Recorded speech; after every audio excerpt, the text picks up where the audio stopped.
What's going on, movers? It is day 8. And here we are again. We're going to work on our mobility as part of this 30-day challenge. Let's get everybody tagged up so that you see the notification that we are live. I appreciate everybody that's been on these live calls, especially those of you that have been getting on the live part. And if you haven't been getting on live, watching the replay. That's awesome. That's what it's all about. That's why we have the group set up the way we do.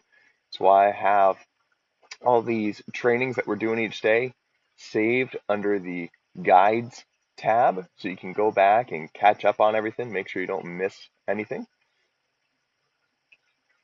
All right, I think that's everybody. Again, if you're watching these replays and you didn't get tagged in, no, there we go. I think we're back. You may have lost you for just a second. All right, I know we got Jerry on. I saw that just pop up there. Let me refresh my laptop here so I can see. Again, if any comments are coming in, looks like we have 2 people on the call so far. Awesome. If you are watching live, go ahead and drop a hashtag live in the comments. That way I know that you can hear me.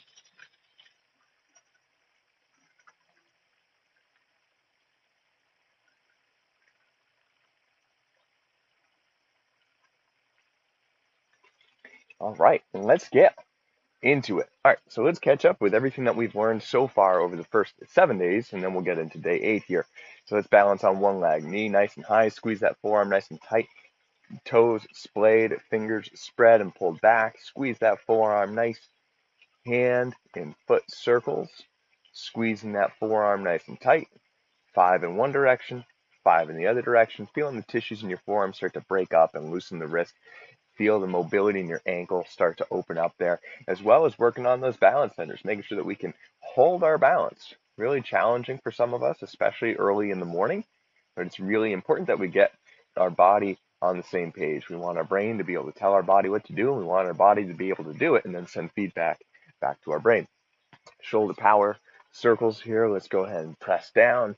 Nice big circles backwards. This one is particularly good for me this morning. Been working a lot on my swing. There's some swing changes, and it's causing a little bit of stiffness through the neck and through the shoulders, and that's perfectly fine, especially because I do this every morning.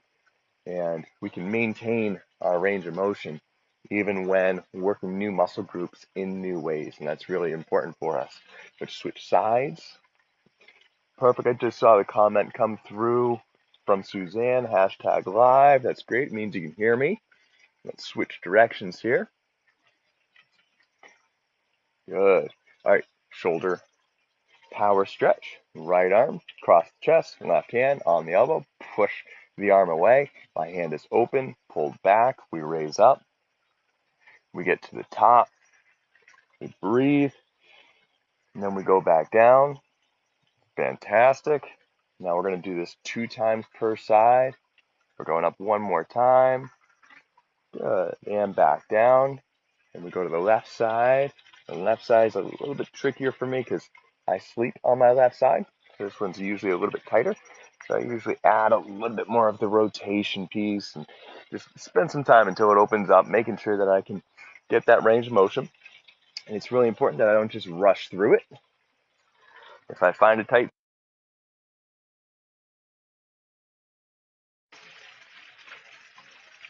all right, perfect. Sorry, may have lost the audio there for a second. All right, so where were we? We just did our power stretches. Let's do our diver's presses. Both arms out, right arm on top, palms together, up overhead. We reach, we press those hands together pretty aggressively, right? We're pushing our hands together as hard as we can without it causing pain. We want to be able to breathe, and we don't want our body to tense up. So if you're feeling tight and sluggish, then it's probably too much. We're going to pull the backs of our hands together. Opens up, there we go, a little new spot in my shoulder, back to the palms, big sweep down and back, this time left arm on top, reach it up, press those hands together, turn the backs of the hands together, big sweep down, flip downs, arms are up and down, we pull them down pretty aggressively here.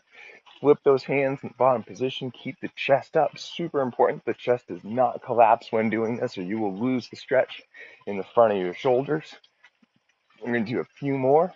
Again, like I said, for me in particular, working on some swing changes causing a little stiffness in the shoulders and the neck. This one feels good today, so we're just going to keep doing it. Do about 5 more.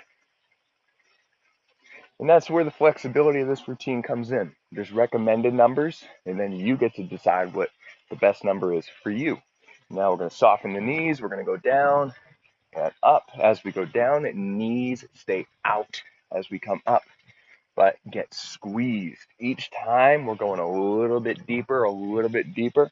We don't have to lock the knees. I actually encourage you not to lock your knees.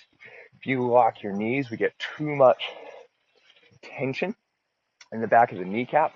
We want it to be up in the posterior, going through the hamstrings, up into the butt. To do that, we soften the knees and push the hips back as we keep the knees out. If we let the knees come in, we lose the stretch. So knees out firmly and push those hips back.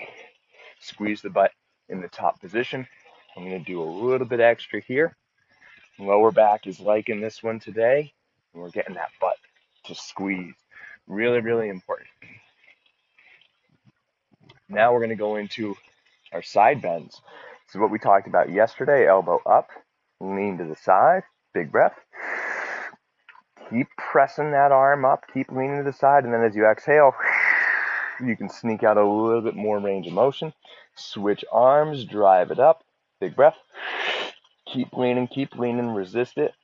Exhale, then you can go a little farther, one more each side just to stay balanced. So it's going to work the entire side of your body, from the elbow all the way down to your hip.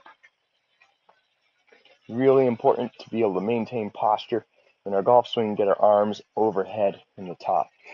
Now, this is where the fun comes in, because golf is a rotary sport. We're meant to rotate, and yet we haven't done a whole lot of rotation yet. And that's because there's a method to the madness. We don't want to take our spine and start twisting it until we've first had it gone up and down and side to side, because the spine, especially this part right here in the middle called the thoracic spine, it's really mobile. It can go in all directions. It can go forward and backwards, side to side. It can rotate, but it can only do one at a time. And the catch is, most of us spend our lives in this rounded position. Whether we drive a lot, we sit at a desk, we're texting on the phone, we're watching television. And if we're in this rounded position, our spine's already moved in one direction. Now we can't twist it. Okay, so here, my rotation is really limited. But if I get it up and my shoulders back and get this into a neutral position, I get a lot more motion. So that's why we do our toe touch sky reaches to get this up and down, as well as getting the hips and posterior. And then we do our side bends. And now we're ready for rotation. So these are a few trunk twists, okay? Now, what we're going to do is turn side to side. Your arms being out just gives you more momentum. It's going to make it a little bit more intensive. If you bring your arms in, it's a little bit more manageable, at least at first, so you're not quite turning into your body quite so hard. But the keys here are your feet. So if I'm turning to my left, I want my left foot planted on the ground, and I'm going to turn into that hip. I'm going to keep my knee not quite locked. It could lock out, or it's super, super soft. If you causes knee problems, let it be soft. But we're turning into that hip. I'm really getting this hip to turn, to rotate as I go to the left. And it's okay if this right leg comes up, because we're not worried about that yet. When I turn to the right, my right foot plants, and I turn into that hip, getting a hip stretch. And we're also getting a thoracic stretch or a chest stretch.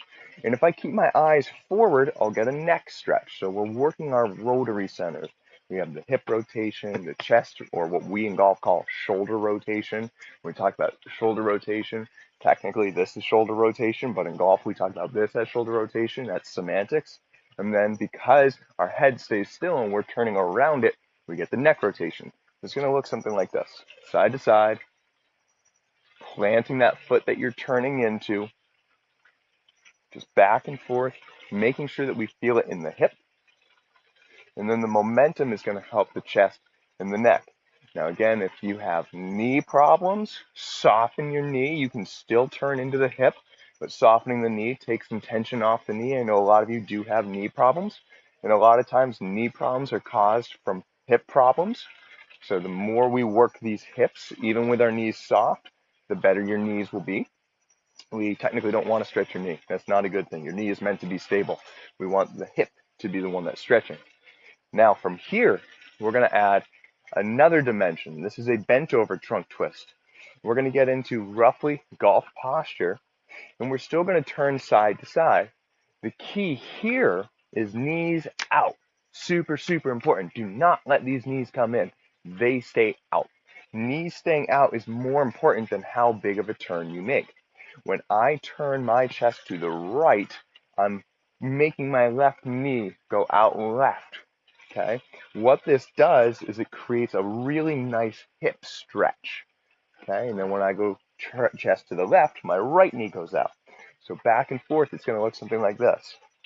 Using the ground, keeping my knees out, turning side to side, getting a great stretch on the inside of my hips. We're going to keep going a little bit more. This feels extra good today. And there you have it. We have our trunk twists. We're 8 elements in. The next 2 days, we're going to learn the final 2, which are going to tackle the hips, our big rotary power centers, if you will, so we can use the ground to create power. And then once we're there, we're using the ground to create power, and our body's already mobile enough that it's going to be able to remain in posture as we go through our golf swing. If we have any questions, let's get them sent in right now while we're on the call. If not, submit them afterwards. Yes, perfectly fine. I know there's a lot of you that aren't going to be able to make it in quite yet until you watch the replay. Any questions? Let me refresh my computer. I don't see any coming through on the phone. No questions coming through. All right. Well, that's perfect. We're trying to keep these videos to 5 to 10 minutes. We hit 12 today. They're getting a little bit longer because each day we start off with the base of the routine, kind of like the 12 Days of Christmas song, right? We go 1, then 2, 1, then 3. Anyway, you get the idea. Everybody, enjoy your day. We'll catch you all tomorrow. Move better, play better.